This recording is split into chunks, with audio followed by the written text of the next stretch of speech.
We know that these people, through some illegal means, they came to this. This was how they came to what it is that they have now. Before we give them capacity, how do we deal with their illegal past? With their illegal past? Yes. Well, when you arrest them, you prosecute them.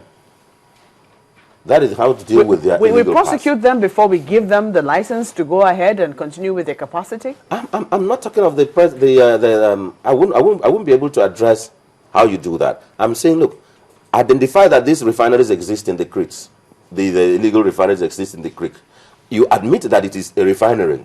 You admit that they are not refining all the derivatives of petroleum. Mm-hmm. They just do a part of it and the rest is thrown away because they have to run away. Sometimes they have to change base. They have to change camp. And they take what they do and sell and move. All you know, when you address, you grant them, quote and unquote, not the operators, but the grant the illegal refineries, quote and unquote, amnesty. Allow them to exist. Not allocate. You mean the refineries as a body, as a factory? It's metaphorical. I'm being metaphorical about it. Or those who own them, which one? I'm being metaphorical about it. But all I'm saying, the summary is, just look at that. We are in a situation that we need these people. 2, we need the product. 3, look at the advantages of having it. Compare it against the advantages of advantage of not having them, or disadvantage of not having them, and then decide where we have arrived as a nation. What is the benefit to the country? What is the best way to go about it? Like I say, I came up with this about the 3rd or 4th time, I will say it. I apologize for holding this view, but it may not be popular, but Nigeria may find that it necessarily will have to come to this stage. Well, and everyone is entitled to his view, Senator, and yes, we have to thank you for coming on. But it's a matter which we'll subsequently delve deeper into because we even barely scratched the surface. But that's all the time we have. Senator Itai Aina is the chairman, Senate Committee on Rules and Business. Well, back in just a moment here. Join us again.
Business Morning, an incisive program in that cuts across every sector of the economy, from the capital markets to maritime, telecoms and information technology. We engage top analysts to get you the bottom line of burning issues. It's all about asking the right question. In what ways can investors play the forex market to get maximum returns on their investment? The issue is not the market, it's not the FX market. The major issue is that you don't have a good trading plan. The capital market is largely active owing to private investments. Now, where do the state and federal governments belong? It has been demonstrated over the time that state governments, federal governments can actually make investments. Business Morning, Monday to Friday, live only on Channels Television.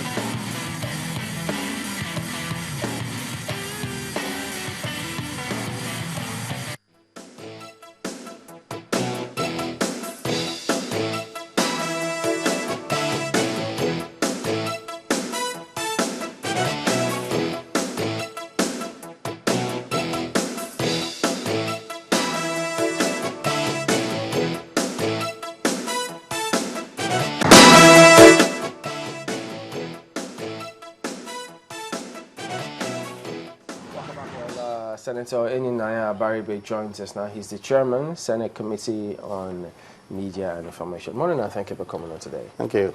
Well, let's just quickly pick your brain on this one. I mean, Senator Itai thinks, well, look, this is illegal refineries. There could be some good in them, and he thinks we should explore them, perhaps bring them on board, license them, and who knows the amount of problems we'll solve. Do you think that is an option worth considering, or you agree with it?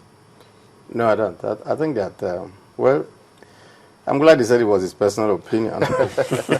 He's already called illegal, so I don't know how we're going to legalize an illegality. So I don't think that that's what causes that, or that's what we ought to do. We ought to do the right things. When people do the wrong thing and then you want to justify it, I don't think that's good for the country. So there's no way we can just bring it up on board. Okay, well, speaking of this one, because some people think, look, it's the wrong thing also, and that some members of the National Assembly, in fact, the National Assembly thinks it's the right thing, constituency projects. Why does the National Assembly even insist on that? Do you think it's necessary? I see a smile on his face. Well, I want to know what, I think the real problem now is there's a misconception of the whole thing. And in order to make it very clear to you and to the public, maybe we need to start from the beginning. How did it start? It started from the time that the budgeting process, I think by, if you remember, this democratic experiment started in 1999, May 29th. At that time, there was a budget running. That means the first budget that was done later part of that year, by the time we got into 2000.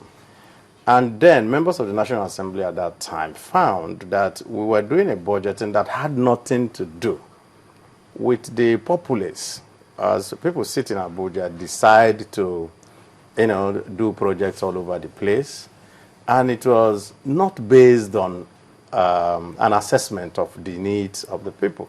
And therefore, they had an agreement with the then President Obasanjo, that there will be need for each constituency to assess their needs, especially in the key areas of health,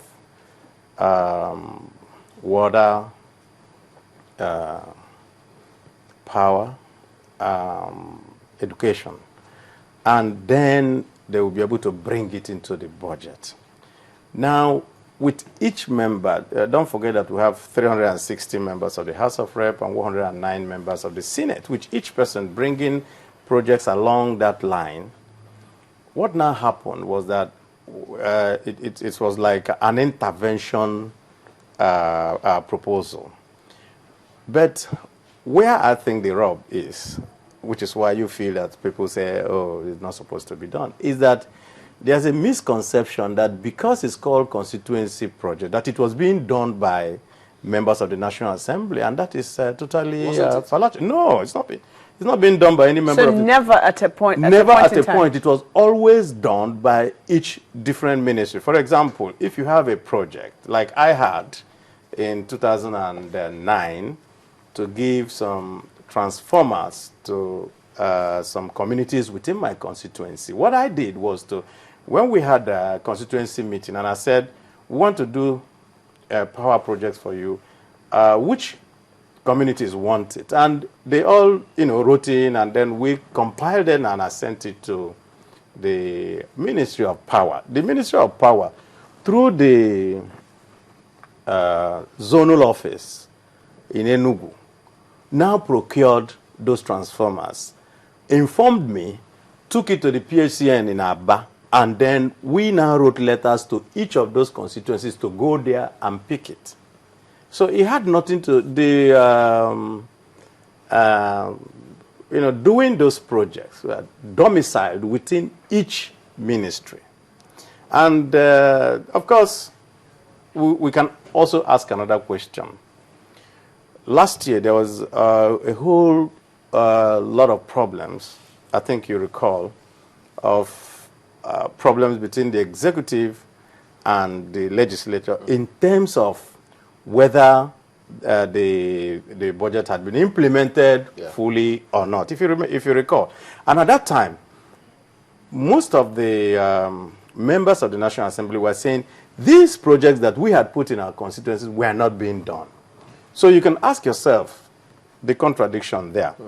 If it was the members of the National Assembly doing